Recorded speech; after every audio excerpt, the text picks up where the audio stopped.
Welcome to Speak Up and Stay Alive Radio, how to survive hidden healthcare and hospital dangers with author, speaker, and your host, Pat Rouleau.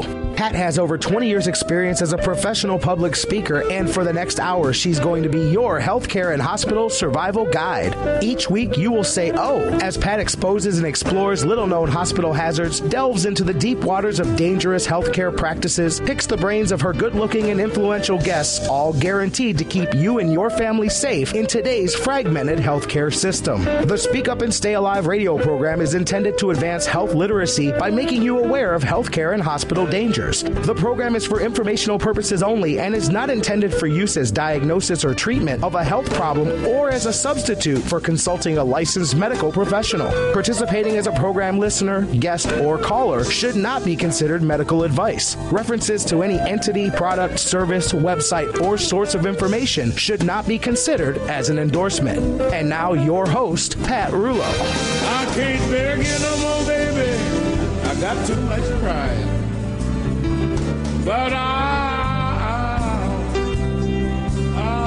survive.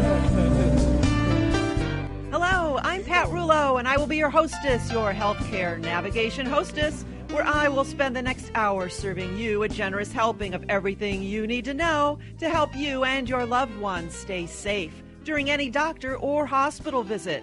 Who am I?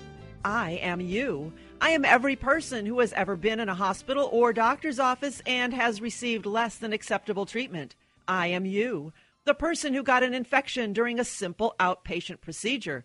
I am you. The patient whose questions are ignored, who struggles to speak to the doctor as he or she has one foot out the door. I am the missed heart attack, the hospital-acquired infection, the wrong diagnosis, the unanswered call button. This show is about you, your family, your friends, and your loved ones. It's about becoming informed of all the hospital hazards, what they are, how and why they happen, and what you can do about them.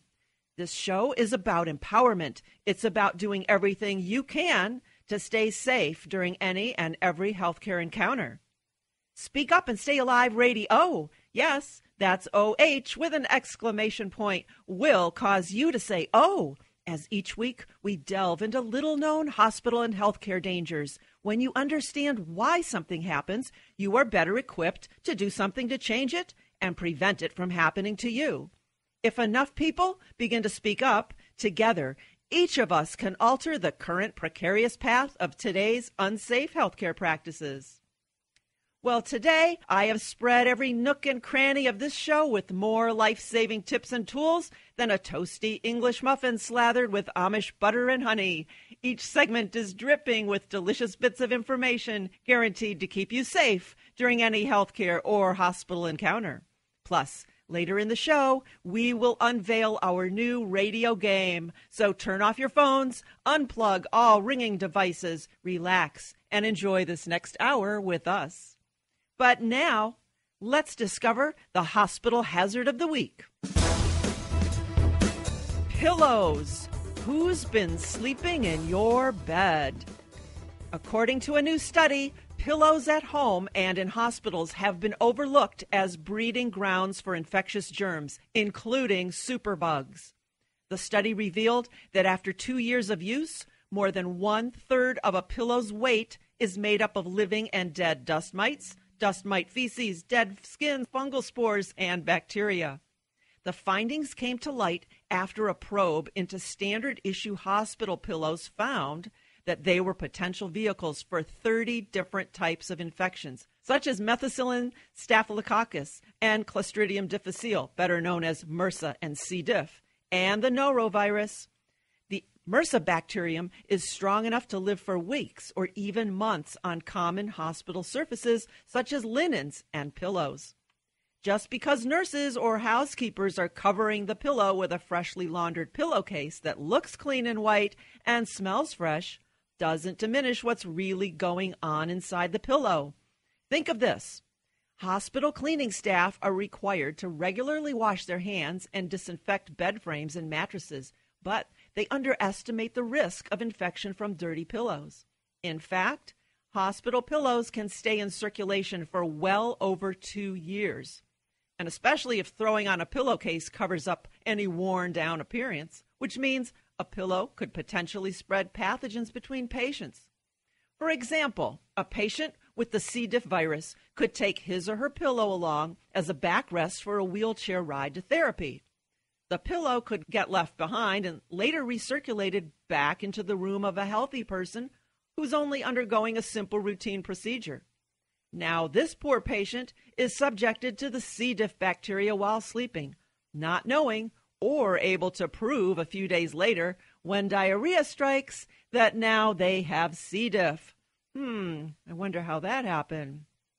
Also, while used linen and bedding is changed and laundered between patients, the study found a very high and unacceptable percentage of damaged pillows on 3 test wards. So, what can you do? Simply bring your own pillow to the hospital with you and leave it there when you are discharged and go home. Just ask the staff to throw it out for you. Here's what Bob and I did just last week.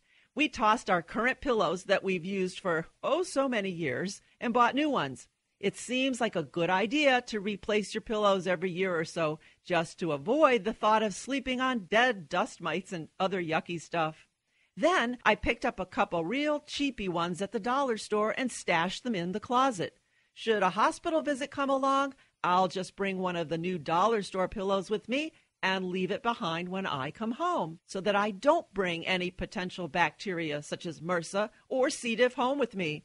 It really is a simple solution that everyone can afford to do. Oh, and by the way, this applies to hotel pillows too. Nighty-night. Don't let the bed bugs bite. But that's another story for another day. And with that out of the way, let's hear some legal news that you can use. Last week, I met with Allison Mance McMeechan, an attorney at the law office of Schraff & King on Somm Center Road in Willoughby, Ohio. If you've listened to this show, you know I'm a big believer in advanced planning of all kinds, but especially when it comes to health care, financial, and other legal matters. Listen as I spend 2 minutes with Allison.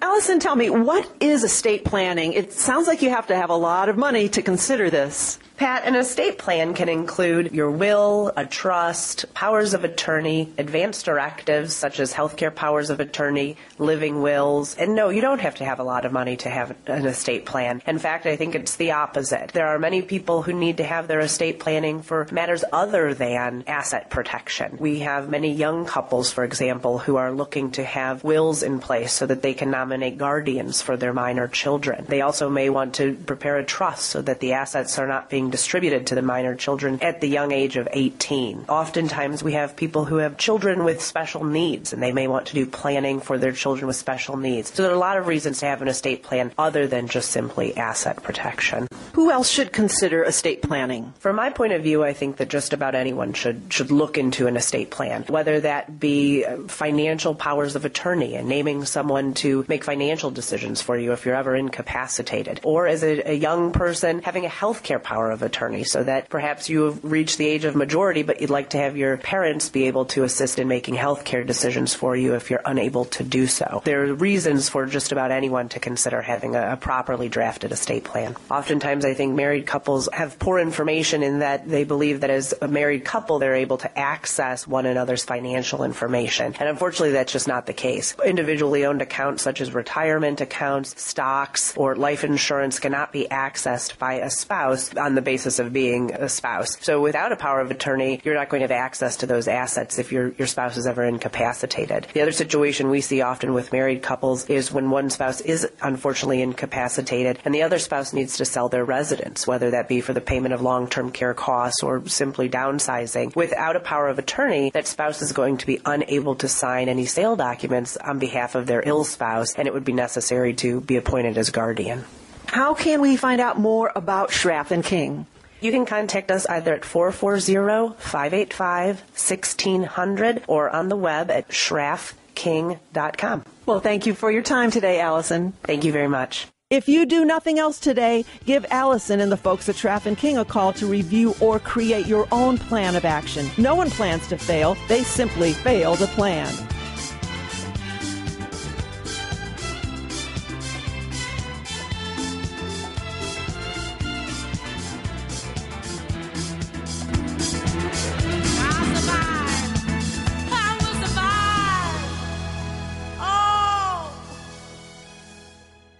Generation America supports Speak Up and Stay Alive Radio. Generation America, the smart, conservative, and traditional 50-plus membership organization. Generation America cares what their members think about the issues affecting seniors and ensure their voices are heard. And they provide a full range of benefits to members. If you're looking for quality Medicare supplement, their rates are lower than the other 50-plus organization 3 out of 4 times. Generation America, on the right side for seniors. To join and to find out more, visit generationamerica.org. After the show, be sure to visit the website, speakupandstayalive.com, for more life-saving information. Purchase the book that thousands of folks like you have already read. It's called Speak Up and Stay Alive. I wrote it after dreadful personal experiences, 4 years of research, and the desire to help others avoid what I witnessed. Take the book to the hospital with you. Lay it on your bedside table. Just from the cover alone, it is guaranteed to start a conversation with your healthcare providers, and that's important. Let everyone know that you are concerned about hospital safety and infections. You'll no longer be the knee surgery in room 202 or the heart attack in room 301. You will be viewed as an informed and empowered patient. You'll stand out, and that's what you want. Without saying a word, your doctors and nurses will know that you are special. Recently, I received a phone call from a friend in Arizona. She gave a copy of the Speak Up and Stay Alive book to her mom, Naomi, who resides in a nursing home. She said that her mom used to be a social person, but seemed to lately sit in her room by herself, avoiding conversations with other residents. Then she went on to say that one afternoon, while Naomi was reading the book outside in the gazebo garden, a few other women wandered in and sat down. Naturally, upon seeing the cover of the book, they inquired as to what she was reading. Naomi told them and proceeded to read a little snippet from the book. The other women gasped and asked her to read more. Now, it's become a daily afternoon occurrence. Naomi reads short sections from the book out loud to a growing group of 10 residents. My friend just called to thank me for this additional bonus. Her mom now broke out of her quiet shell and has a whole new set of friends. Well, who would have known how the book could impact people? Obviously, I'm pleased and proud that my efforts can help others, and you can help others too. Before a hospital stay pops up unexpectedly in your life, you can purchase the book, Speak Up and Stay Alive, the Patient Advocate Hospital Survival Guide. It's found exclusively at the website, speakupandstayalive.com, or it's available in person at all of our speaking events.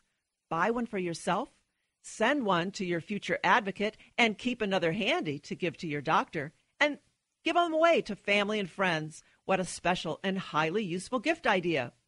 And to help your entire group, organization, business, or church stay safe during any healthcare or hospital experience, invite me to speak. Our presentations are lively, interactive, fast-paced, and about as fun as hospital safety can be.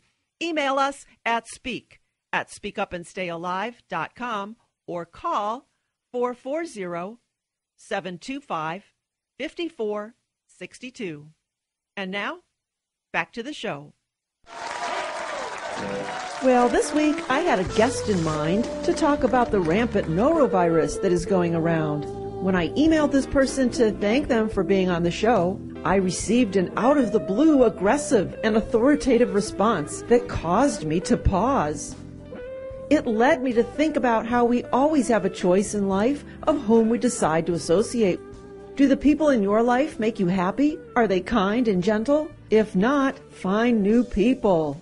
So with that in mind, that's exactly what I decided to do. Our guest today is me, as interviewed by a very kind and gentle man for his radio show, Joel Roble, who is a radio host of the show called Journey Through Aging that airs every Saturday morning in the Columbus and Cleveland, Ohio areas. You can learn more about his show at the website journeythroughaging.com.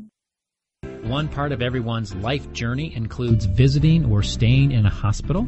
As we age, a major part of our everyday is managing our health. My guest in this segment is Pat Rouleau, the author of a wonderful book entitled Speak Up and Stay Alive, a Patient Advocate Hospital Survival Guide. Now, listener friends, Pat's book will give you the tools you need to become an intelligent and safe healthcare consumer. Now, Pat also speaks all across America as she educates groups and clubs, organizations, and businesses about the hazards of hospital stays and practical ways you can survive your next hospital visit. Good morning, Pat, and welcome to the Journey Through Aging radio program. Well, good morning to you, Joel. Thank you for having me here. Well, Pat, it's good to have you on the program this morning. And, Pat, I can sense that you are a passionate person about our healthcare system and ways that our listeners can remain safe as they travel in and out of hospitals.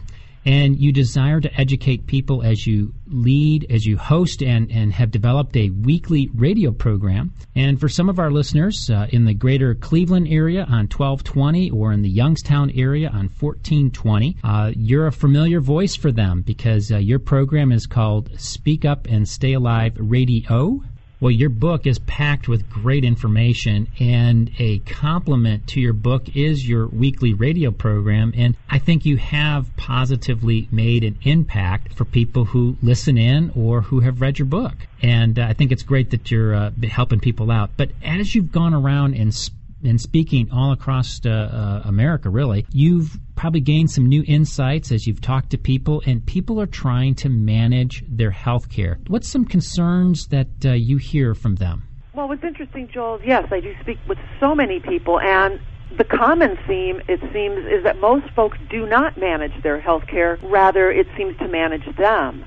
So this lack of management is my main concern. Most of us were raised in a healthcare environment where we felt that we have no voice and that whatever the doctor says must be right. But today, the healthcare system is so fragile, so overworked, so focused on the bottom line, that many fine doctors and nurses simply cannot perform and engage and interact with us the way they would like to. So therefore, we as patients, especially older patients, must bring another set of eyes, ears, and mouth with us, not only to the hospital visit, but also doctor visits. And that person is called our advocate, and could be our husband, wife, child, grandchild, neighbor, somebody to listen and take notes when we're too nervous, ill, or afraid to do so.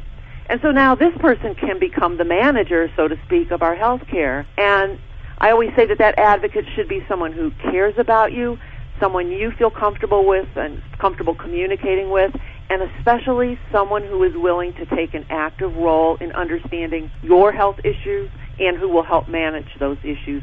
And finally, you want a person who is not intimidated to ask questions and is comfortable to make waves if that becomes necessary. So you got to really pick somebody who you have full confidence in. Absolutely. So, what's interesting is that you go into that hospital or that doctor's office and you begin to have conversations, and then you forget what you have. And I like the idea of having an advocate, eyes and ears and a mouth that can say, no, this is the focus. This is what we're trying to focus on today. That is correct. My best advice is to be prepared, and especially for a doctor visit, you need to know more about the appointment than just the address of the facility.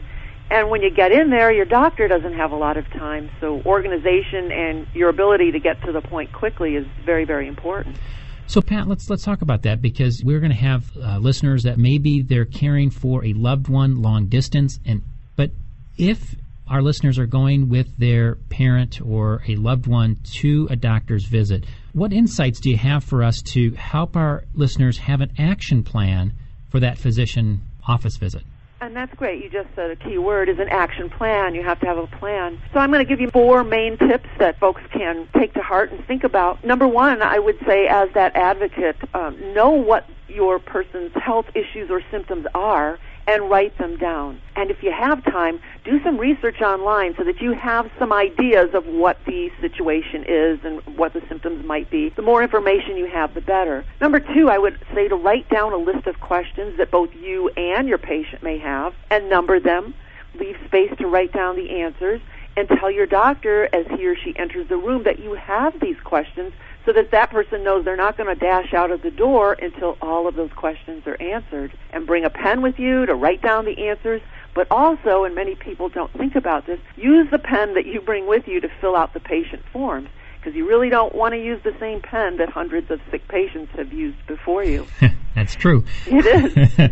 Third, I'd say bring a complete list of medications, the names, dosages, how long they've been prescribed and taken, include all of the over-the-counter medications and vitamins, herbs, and supplements.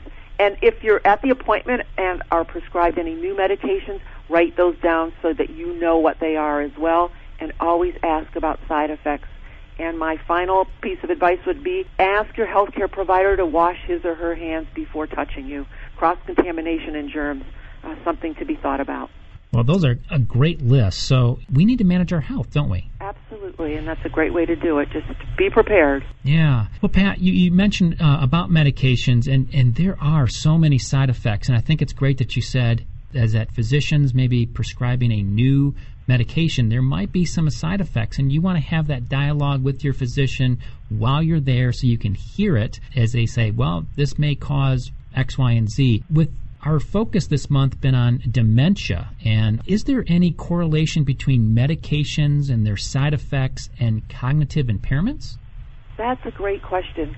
Here's a typical scenario, and this happens to so many people. It actually happened to my mom. Let's say you've got a healthy person named Joe, and he goes to the doctor for a checkup and told his cholesterol or blood pressure is high, so he starts to take medication, which then causes side effects, and this leads the doctor to give him a second drug to treat those side effects, and then the second drug causes new side effects, and so you've got this spiraling downward, and soon Joe is needing people to take care of him, and everyone chalks it up to old age, and this could be considered drug-induced dementia, which is different than age-induced dementia.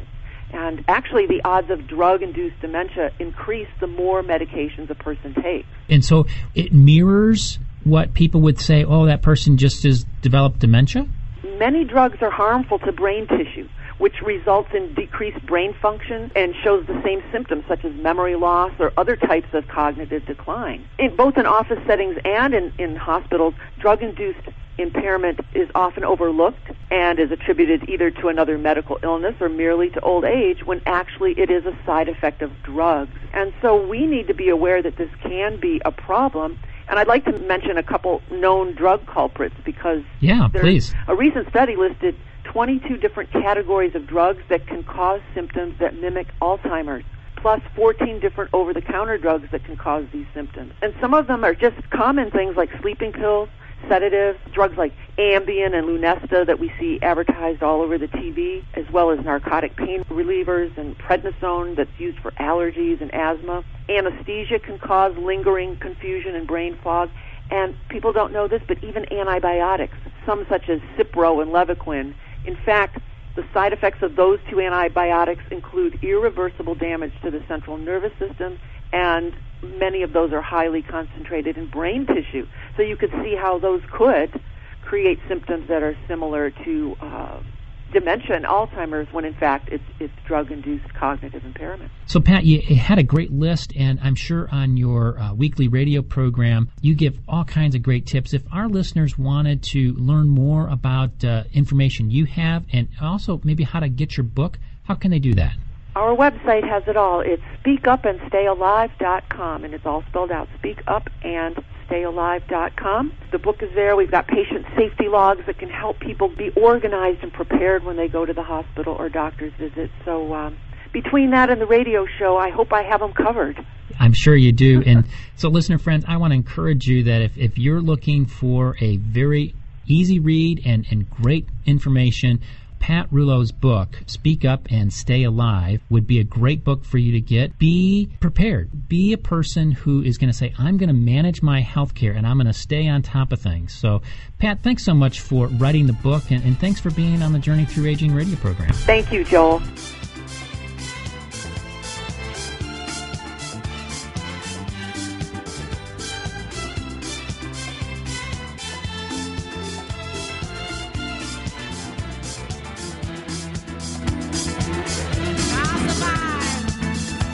Interrupt our program to bring you a special broadcast. Today we have our favorite and our in-house infection prevention guru, Darrel Hicks, author of the book Infection Prevention for Dummies, and is nationally recognized as one of the industry experts in infection prevention and control as it relates to cleaning. Welcome to the show, Darrel. Good to be here. We thought we'd include you in today's game of Infection Prevention for Dummies word association. Here's how it goes. Joe will read a word.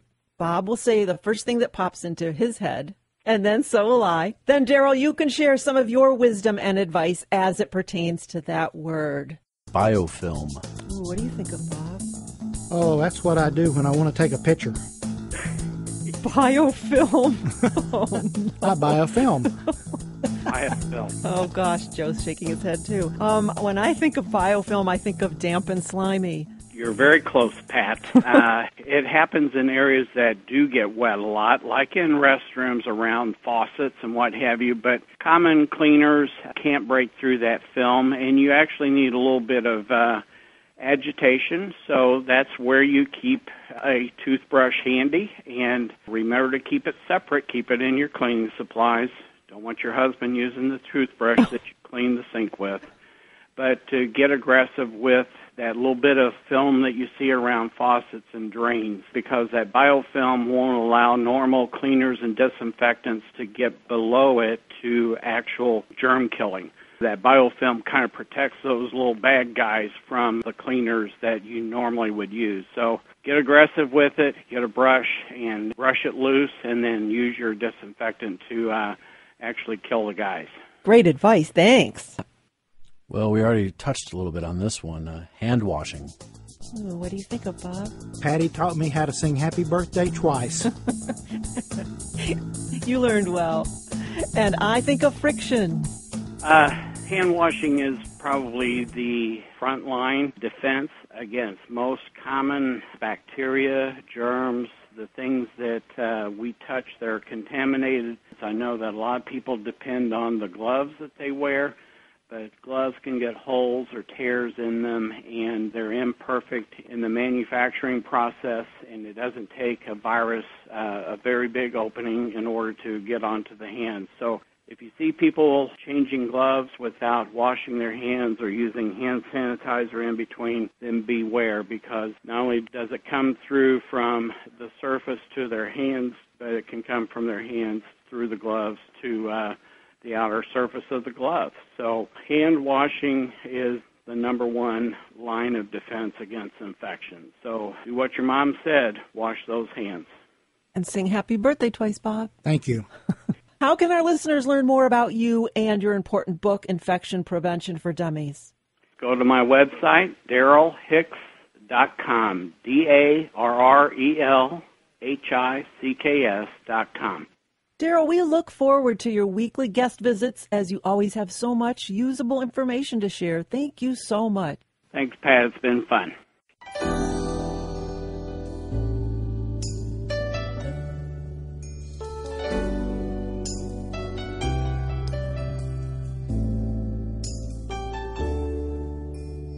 Would you like to be on the radio?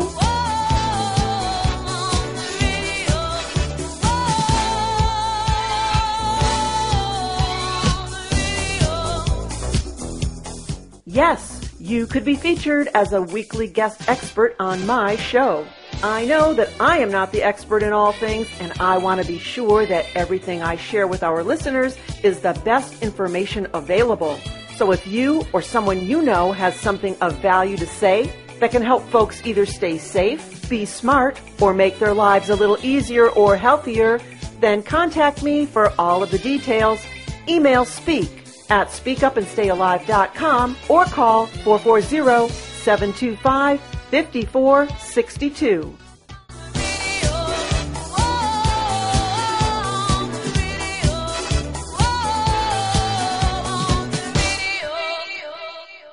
You are listening to Speak Up and Stay Alive Radio. Now you can join us every Saturday morning on two Cleveland stations from 7 to 8 Eastern on AM 1420 WHK, Cleveland's intelligent news talk radio, and from 9 to 10 Eastern on AM 1220 WHKW The Word. Or listen to us live online from anywhere in the world at the station's websites. I am your hostess, Pat Rouleau. So happy to spend this hour with you to help you survive any healthcare or hospital encounter. Today, we have another producer here at the radio studio who is going to help with the emails today. His name is Jeremy. Welcome to the show, Jeremy. Why, thank you very much. Jeremy, did we get any emails this week? We sure did. Here is one. Paula in Peoria writes, Pat, I recently switched from a brand name drug to a generic version to save money. The pill is a different color and shape from the brand name. This is confusing. Why don't the generic pills look the same as the brand name pills? Paula, that is a great question. When a brand name drug first comes on the market, the manufacturer has a patent on the drug that prevents any other companies from making or selling that drug. But when the patent expires, generic drug companies can apply for FDA approval to sell identical generic versions of the drug. Generic drugs are required to have the same active ingredient and to work the same as the brand name, but they cannot copy the appearance of brand name drugs because those are trademarked. For example, the drug company AstraZeneca has trademarked not just the name Nexium, but also the phrase purple pill and the actual visual design of the purple with yellow stripes. It actually all boils down to marketing. Who wants to take a plain white pill when we've come to know and expect that the higher-priced purpley Nexium is so much better? It's all about brand loyalty. It's a ploy that seems to work quite well. Sadly, this does confuse patients. I know for my mom, we fill up the weekly medication container based on colors. The yellow one in the morning, the little blue one at night. And if those get changed, whoops, we are confused. If drug companies did not trademark the appearance of their drugs, it would surely help patients remember and take their medications correctly. So remember, the color and shape have nothing to do with the effectiveness of the drug. And if your pharmacy changes which generic drug company it buys your medication from, or if you switch pharmacies, your pills might suddenly look different than they did the last time you filled your prescription. This doesn't mean that you got the wrong pills. However, here is my biggest piece of safety advice. Always check your medications at the pharmacy before you leave, and if anything seems different or leaves you confused, talk to your pharmacist. They make mistakes too, and it's best to err on the side of too many questions rather than too little. Thanks, Paula. That was an excellent question. Any more, Jeremy? Yes, this message was from Facebook. Restrained and Mad asks, I recently was in the hospital after a heart attack, and the nurses wouldn't let me get out of bed to use the bathroom. Don't I have rights? Well, Restrained and Mad, of course you have rights. And your first right is the right to ask questions and receive answers. Did you ask the nurses why they wouldn't allow you to get out of bed? I'm hoping you had a call button to ring whenever you had to go. Were you hooked up to a urine catheter? Or perhaps they felt you were a high risk for a fall. Or were you attached to a telemetry monitor? I'm sure there was a good reason for this, but since you never found out the reason, I can understand your anger and frustration. All I can say is that we always have the right to ask questions and demand answers. Remember, the squeaky wheel gets the grease. Oh, Bob's looking at me funny. Haven't you heard of that saying? The squeaky wheel gets the grease is an old saying used to convey the idea that the most noticeable or loudest problems are the ones that are most likely to get attention and service. The origin of the squeaky wheel metaphor is unknown, but some say it's from a poem titled The Kicker from 1870, and the word kicker means complainer. Here it is. I hate to be a kicker. I always long for peace, but the wheel that does the squeaking is the one that gets the grease. And we can easily transfer this idea to a hospital stay. Just like the previous emails, if you get a medication that doesn't look the same as the last medication, get squeaky. Ask questions. If you don't know why the nurses won't let you get out of bed, get squeaky. Ask questions. So having said all that, this is a great segue into our brand new game, destined to become everyone's favorite radio game of all time, Squeak Up and Stay Alive. Oh, yeah. If you thought our previous Fear the Wheelchair game was super fun, wait until we play this one. Here's how it goes. I will read a question from our Squeaky Question Vault. Bob and Jeremy, both making their Squeak Up and Stay Alive debuts, will squeak their squeaky toys when they think they know the answer. The first one to squeak gets the grease. Well, not exactly grease, but they will get the chance to pick the next category of questions with the hopes of winning the grand prize. The winner gets to keep their ice cream cone-shaped squeaky dog toy. Bob has the chocolate cone. Let's hear your squeak, Bob. And Jeremy has the vanilla cone. Let's hear yours. Ooh. And folks, these cones even have sprinkles on them. So are you radio rivals ready to play everyone's favorite new game, Squeak Up and Stay Alive? Let's go for it. I'm ready. All right. Here are the 3 categories. Number 1 is what we talked about on today's show. Number 2 is healthcare-acquired infections. And number 3 is random rights. Bob won the pregame toss, so he begins. What category do you want to start out with today, Bob? Let's go with today's show. All right. Here's the Squeak Up and Stay Alive question number 1. Hospital pillows. They can stay in circulation for as how many years? Oh, that's Bob Squeaker. What's the answer, Bob? I think 2 years. Yes, that's right. Today, we learned of a study that found that many bacteria, such as MRSA and C. diff, can live on old pillows. So what's the solution, Bob? Change pillows. Absolutely. That's what we did. All right. Bob gets the first point. What category do you want now, Bob? Let's go with healthcare-acquired infections. All right. Here's the Squeak Up and Stay Alive question number 2. C. diff is a bacteria that's found in many hospitals, nursing homes, and rehabilitation facilities, and occurs especially after a course of antibiotics, and is spread because people do not do this. Ooh, I think that's Jeremy Squeaker. What's the answer, Jeremy? People do not wash their hands properly. Yes, Jeremy got that correct. It's such a simple solution to keep bacteria from spreading. It is imperative to ask everyone to wash their hands before they touch you, to make sure that the staff does not put gloves on and then pull that germy privacy curtain or touch anything else like bed rails or door handles. It is not rude or unkind to demand that hands and gloves are clean. All right, Jeremy gets a point and gets to choose the next category. What would you like, Jeremy? Let's stick with healthcare-acquired infections. Okay, let's pull question number 3 from the Squeaky Question Vault. Here we go. It is a true or false. All hand sanitizers are the same. It doesn't matter which one you use.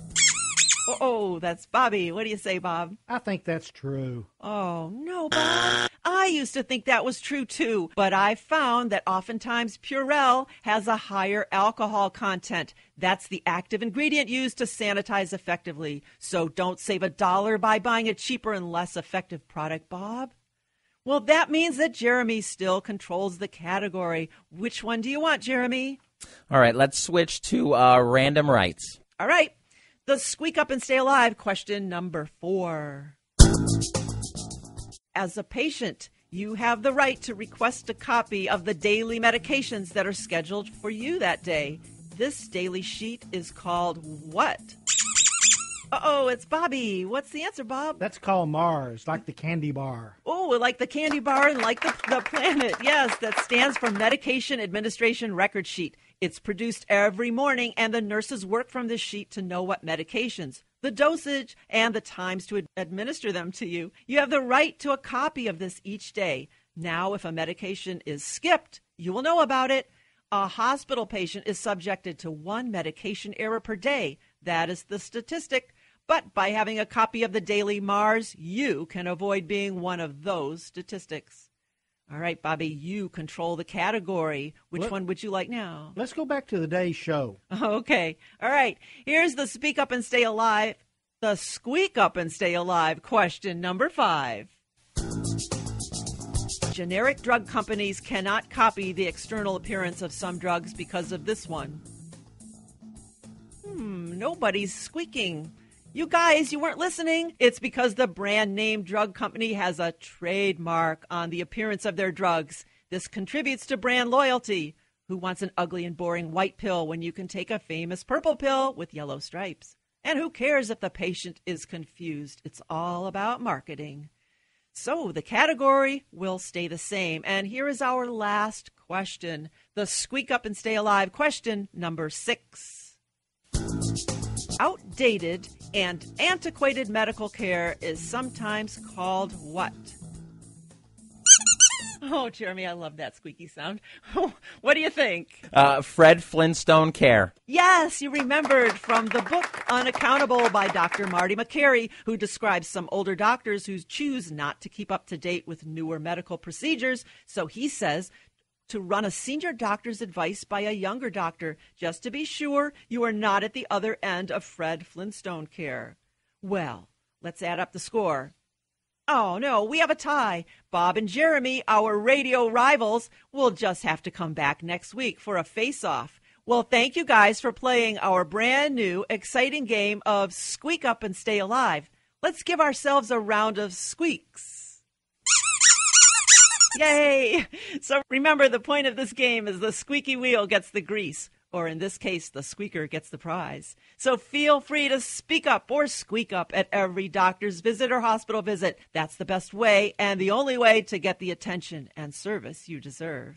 Coming up, more of what you've come to expect from America's favorite healthcare and hospital survival radio show, Speak Up and Stay Alive.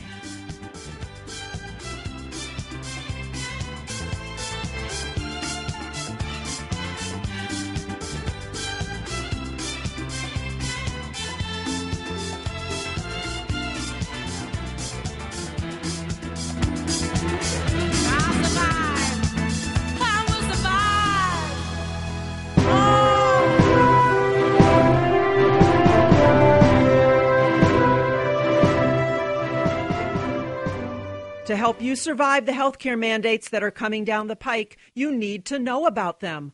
Who will suffer higher health insurance premiums or experience fewer choices between doctors and medical plans? What about ration care for all, especially seniors? Fortunately, there is a resource, an alternative that is fighting to restore the American dream, and that is Generation America. Listen as I spend the next 2 minutes with Russ Richmond of Generation America. Russ, tell us about the Medicare Advantage disenrollment period. What is that, and what do our listeners need to know about this? A lot of people don't even know that this exists and that they have this option and why it's important right now. There's an annual Medicare Advantage disenrollment period that starts January 1 and ends February 15th.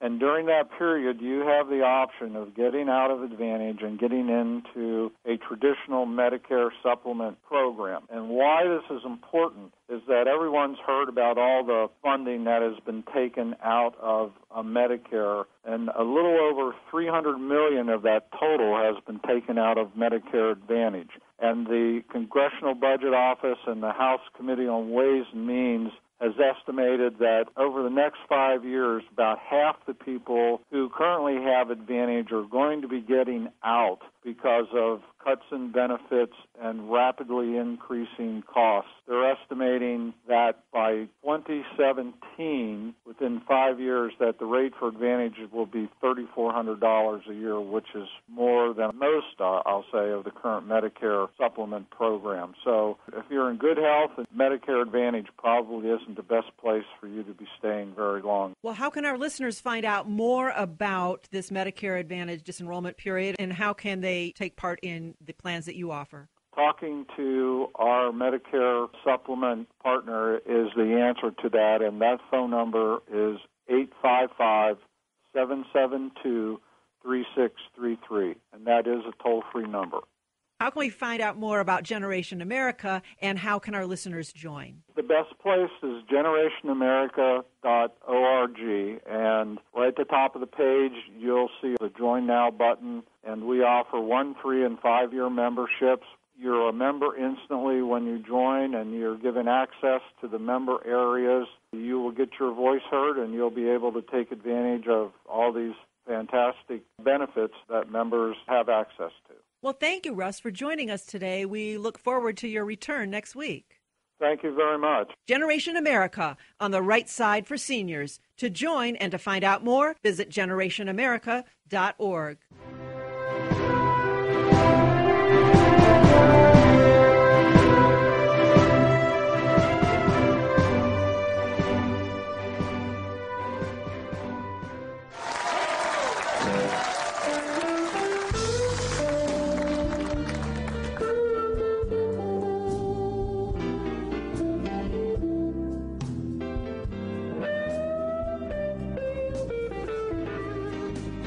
You are listening to Speak Up and Stay Alive Radio every Saturday morning in Cleveland, Ohio, and every Sunday morning in Phoenix, Arizona. I am Pat Rulo, your hostess and author of the book, Speak Up and Stay Alive, the Patient Advocate Hospital Survival Guide, available at all of our live speaking events and at our website, speakupandstayalive.com.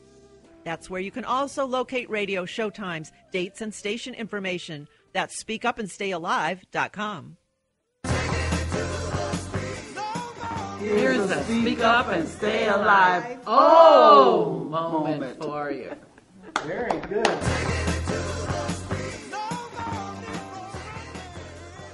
It's called Rights and Wrongs. Did you know that you have the right to request your medical records? Why should you? Because if your patient health information is inaccurate, it can affect you in the future. How?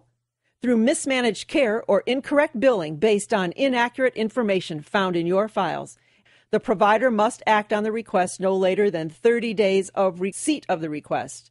So, if you ask for your medical records and never hear back, remember, you have rights, and you heard about it here on Speak Up and Stay Alive Radio.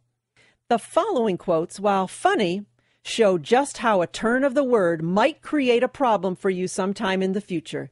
These quotes were taken from actual medical records dictated by physicians. Some are taken from a column written by Richard Lederer, Ph.D., in the Journal of Court Reporting. And here's the first one. By the time he was admitted, his rapid heart had stopped, and he was feeling better. Oh. The patient gets chest pains if she lies on her left side for over a year. On the second day, the knee was better, and on the third day, it had completely disappeared. The patient is tearful and crying constantly. She also appears to be depressed. Aww. Healthy appearing decrepit 69-year-old male, mentally alert but forgetful. Or the patient refused an autopsy. The patient expired on the floor uneventfully. Or the patient has left his white blood cells at another hospital. The patient's past medical history has been remarkably insignificant, with only a 40-pound weight gain in the past 3 days. And finally, the patient left the hospital feeling much better, except for her original complaints. So, what do you do if you find incorrect or inaccurate information within your medical records? Patients have a right to request to amend any wrong information found in their files, and the provider must act on the requested amendment no later than 60 days from the request. How's that for an oh moment? Well, today we learned about hospital pillows and how they just might carry dangerous bacteria that can spread from patient to patient. The solution? Bring a cheap pillow with you and leave it there when you leave. And our guest, surprise, it was me, talked about little-known hospital dangers and offers some highly usable ways to stay safe. And I hope you enjoyed our new game, Squeak Up and Stay Alive. Kind of foolish, but hey, a lot of learning happens within humor. And if you missed some of today's show, you are living on the edge. Or if you want to replay it for yourself or a friend in need, simply go to the radio link at the speakupandstayalive.com website to listen to today's program. You might want to do that anyway, just to help you remember more of today's revealing information. And listen next week as we continue to entertain while still sharing very important life-saving tips and tools to help you and your loved ones stay safe during any healthcare or hospital encounter. And send us your questions or comments on any topic pertaining to healthcare and hospital safety, and we will read or answer them next week. That's next Saturday morning, where you can find us in Cleveland, Ohio, from 7 to 8 Eastern on AM1420 WHK, and from 9 to 10 Eastern on AM1220 WHKW. Or listen live via the internet. Check the speakupandstayalive.com website to find out how. In the meantime, I hope you have a happy and healthy week. I am Pat Rulo, and I am your guide to safe and successful healthcare and hospital encounters.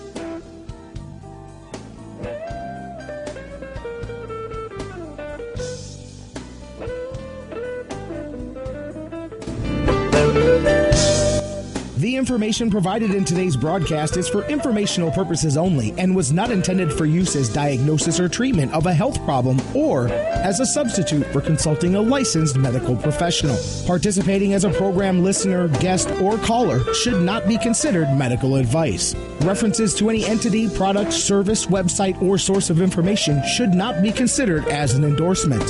If you missed part of today's show or just want to share the information with friends, you can download a copy of the show at speakupandstayalive.com. That's speakupandstayalive.com. Want even more information? Purchase a copy of Pat's book at the Speak Up and Stay Alive website. Once again, it's speakupandstayalive.com. This is Pat Rulo. When you get a chance, become a friend and like us on Facebook. We're called Speak Up and Stay Alive. Then post your questions and comments on our Facebook wall. We may read them next week. Who else do you know who can benefit from this life-saving information? You can keep your group, club, business, or church safe from hospital hazards. I speak live and in person, too. Our events are fun, fast-paced, interactive, and jam-packed with serious information. Your crowd will love it. Just email me at speakupandstayalive.com or call 440-725-5462. Until next week, remember to ask others to wash their hands. You have to speak up and stay alive. Call me, email me.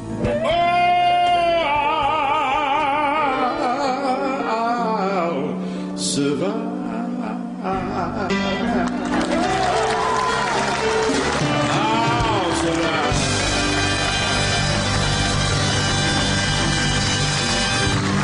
Thank you. Thank you very much. Thank you. Thank you.